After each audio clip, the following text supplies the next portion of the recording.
5,000 years ago, along the life-giving Nile, a profound transformation began. Disparate tribes united, powerful kings rose, and Egypt, one of the world's first great nation-states, was forged from desert and determination. Around 3100 BC, a pivotal figure known as King Narmer, often associated with the legendary Menes, achieved the unification of Upper and Lower Egypt. His successors established the First Dynasty, ruling from the royal necropolis and settlement of Abydos.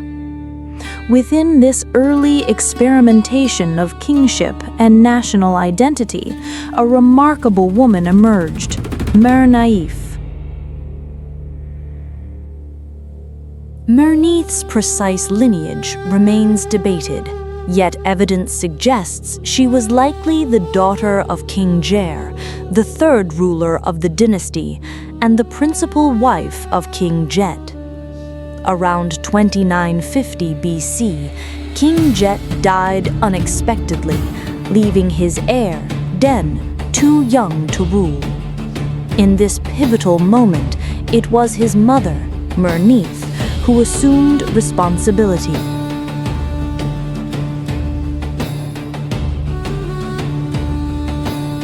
If Prince Den was perhaps 6 or 7 years old, Merneith may have been in her 20s or 30s, a queen, a mother, and now acting as regent, governing Egypt on behalf of her child. Archaeological discoveries indicate her significant authority. Her name appears on several royal seal impressions, a practice generally associated with kings and principal consorts.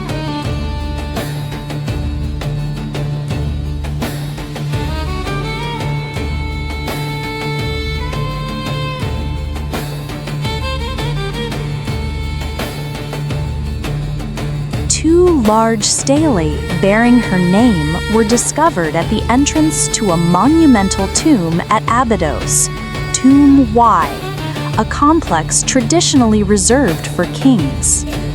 Additional attestations suggest senior officials served under her court, implying she exercised substantial administrative power.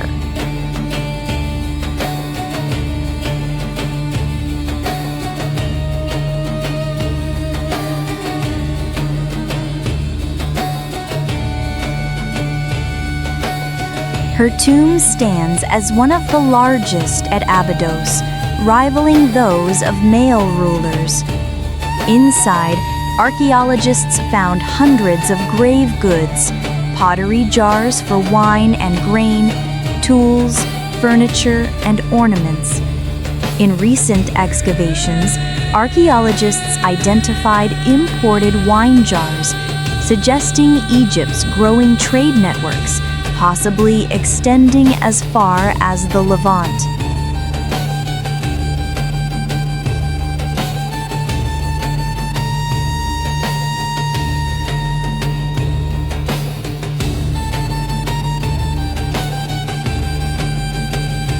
Whether Merneith held the full title of pharaoh remains debated. Her name is sometimes enclosed within a sarek, the rectangular royal frame usually topped by the Horus falcon. In her case, the falcon is absent. Some scholars interpret this as evidence that she ruled solely as regent. Others argue that early dynastic iconography was still evolving, and her monumental tomb and administrative attestations suggest she may have briefly exercised the powers of a monarch, even if not fully adopting later pharaonic titles.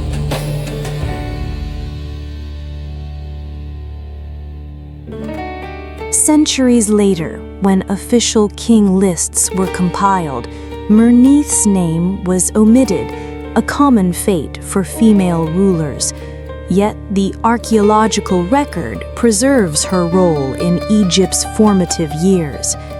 Merneith's regency likely lasted 6 to 8 years, crucial for the stability of the early state. Under her guidance, Egypt stabilized and continued vital expeditions to the Sinai for copper and turquoise. Trade with regions such as Canaan thrived, exchanging gold and grain for oils, cedar, and wine.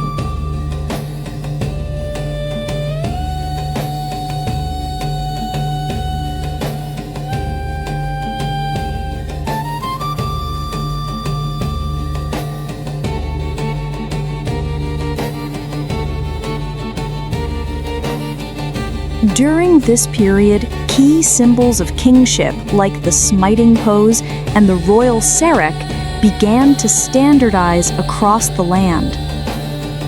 This foundational era of growth and consolidation was guided by Merneith, ensuring the continuity of the fledgling kingdom. When Den reached an age likely around 12 or 13, he formally ascended the throne. His reign became one of the longest and most stable of the First Dynasty, marked by military campaigns and administrative innovations. The stability he inherited was undoubtedly rooted in the secure foundation his mother provided.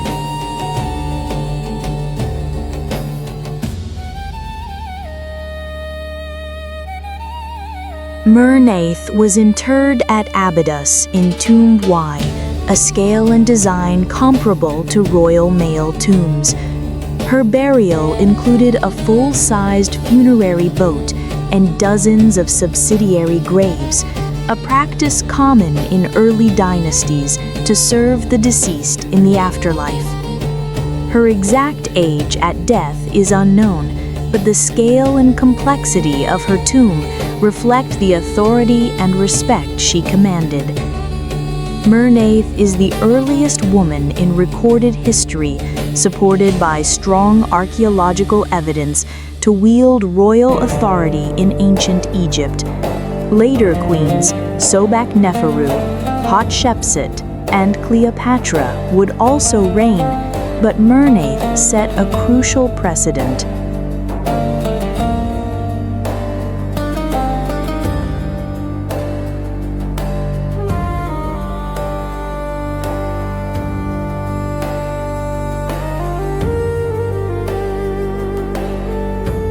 She was more than a mother securing her son's throne. She was a central figure in Egypt's first experiment with monarchy, an experiment that endured for millennia.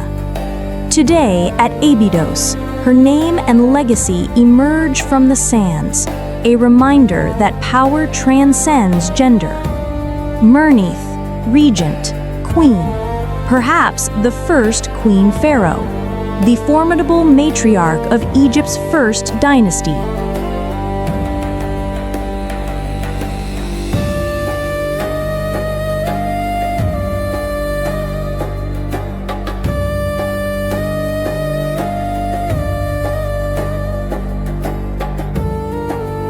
In the annals of early Egypt, few names resonate like Merneith. She was a mother, a regent, and perhaps the first Queen Pharaoh. Her wisdom and authority preserved the young kingdom, guiding it through uncertainty and laying the foundation for generations to come. Her tomb at Abydos stands as a testament to her power, her vision, and the respect she commanded, a ruler who defied the conventions of her time. And yet, Merneith's story is only the beginning.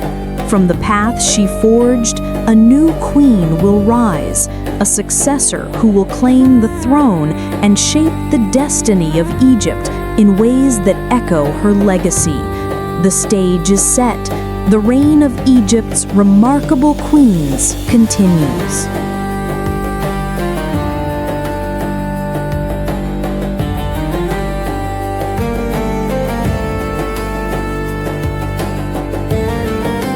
In the next episode, we will meet Sobekneferu, the fearless queen who would seize the throne and defy history itself. A ruler of unmatched ambition and power, her reign will astonish the world.